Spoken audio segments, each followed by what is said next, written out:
Mga kapeso Pinoy, narinig nyo na ba ang 7.5% interest per annum ng CIMB sa kanilang time deposit?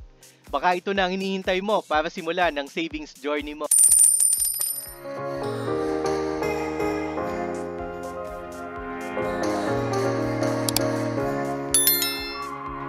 Just recently, inilunsad ng CIMB Bank ang kanilang Max Save Next Generation Time Deposit na kung saan in 6 months kikita ang time deposit mo ng 6.5% per annum.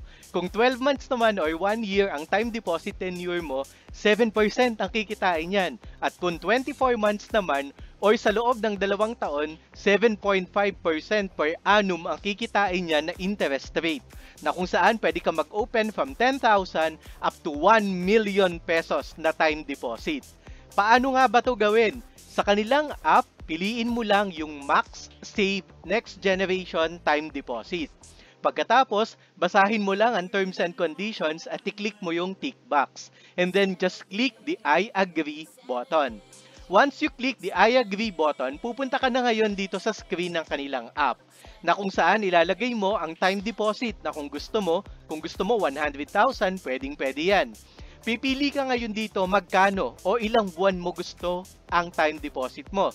May 6 months, may 12 months, at may 24 months. Siyempre, habang tumatagal, mas tumataas ang interest rate na entitlement mo, at ibibigay na rin dito yung potential na gross interest na makukuha mo sa iyong time deposit.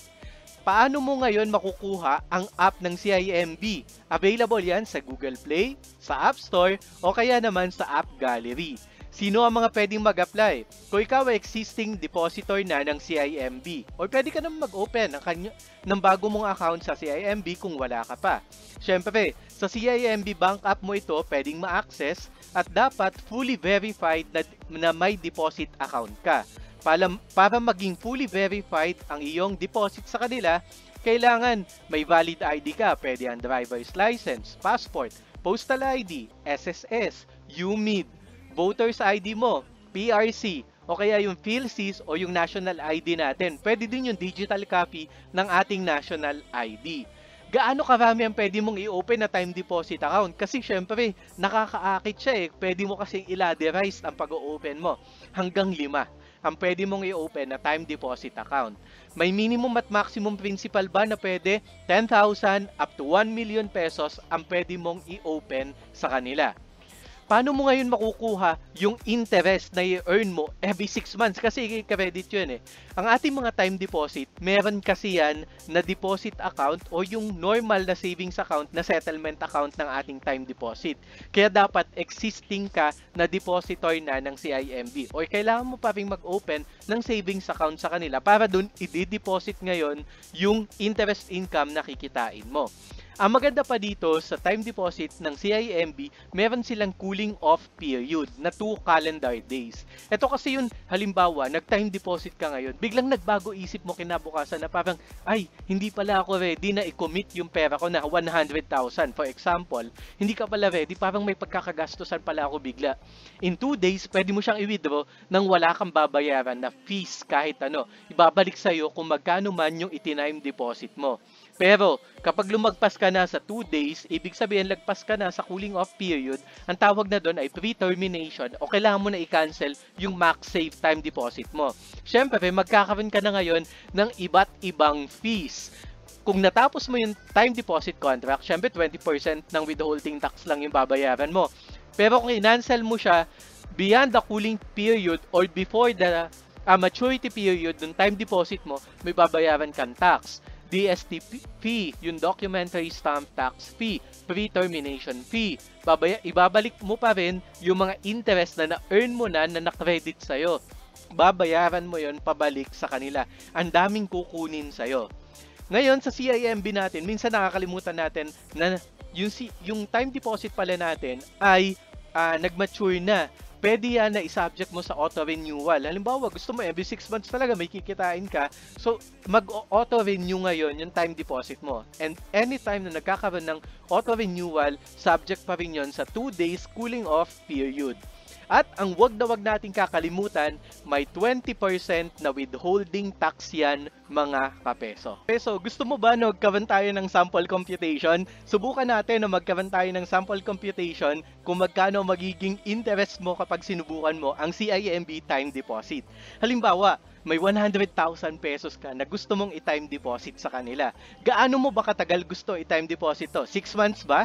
12? O kaya naman ay 2 years. Sa number of months in a year natin, syempre may 12 months tayo at ang interest rate ng ating 6.5% ng ating 6 months ay 6.5%. So ilagay natin dito ang 6.5%. I-compute natin ngayon ang gross interest income mo kapeso. Syempre yung principal natin, yung tenure na 12 months, divide natin sa 12 months in a year, times naman natin ngayon yan sa 6.5% na interest rate. Ang gross interest income na kikitain mo sa loob ng 6 na buwan to kapeso 3,250 pesos. Pero ito ang malungkot na kabanata ng ating savings journey. May 20% yan na withholding tax. Ibig sabihin, yung kinita natin na 3,250, 20% yan ay mapupunta sa government or 650 pesos. Ngayon, magkano ngayon magiging net interest income mo? Yung principal mo na nakuha na 3,250 pesos minus 650 na withholding tax, ang makikredit sa'yo after 6 months ay 2,600 or kasama yung principal na 100,000 or 102,600 pesos. Paano naman kapeso? Kung ang balak mo dun sa 100,000 pesos mo ay 1 taon, ibig sabihin 12 months. Ngayon, tataas ang interest entitlement mo kasi sabi ni CIMB, 7% ang willing nilang bayaran sa'yo. Ang makukuha mo na gross interest income in 1 year ay 7,000 pesos. Kaso may withholding tax na 1,400 pesos kaya makukuha mo after a year ay 5,600 pesos. Paano ngayon kapeso? Gusto mo itodo-todo na ng 7.5% ang iyong investment. So ibig sabihin 24 months natin yan. 7.5% naman ay 15,000 ang kikitain mo na gross interest income. Kaso nga lang kapeso, may withholding tax ka na naman na babayaran na 3,000 pesos, kaya in 24 months, yung 100,000 mo, manganganak yan ng 12,000 pesos at magiging 112,000 pesos na. Pero exciting pa rin ba sa'yo kapeso ang CIMB product na ito? O baka gusto mong itry yung ibang computation? Let me know, I can give you the computation. Just comment down below.